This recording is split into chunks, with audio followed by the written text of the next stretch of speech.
காத்துக்கு பூக்கள் சொந்தம், பூவுக்கு வாசம் சொந்தம், வாசத்துக்கு சொந்தக்காரி வருவாளா? ஏன் வாழ்க்கைக்கு ஒரு அர்த்தம் சொல்லி தருவாளா?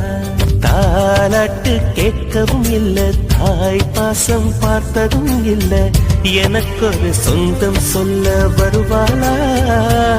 ஏன் நெஞ்சுக்குள்ள மல்லியா பூ தருவாளா? காத்துக்கு பூக்கள் சொந்தம், பூவுக்கு வாசம்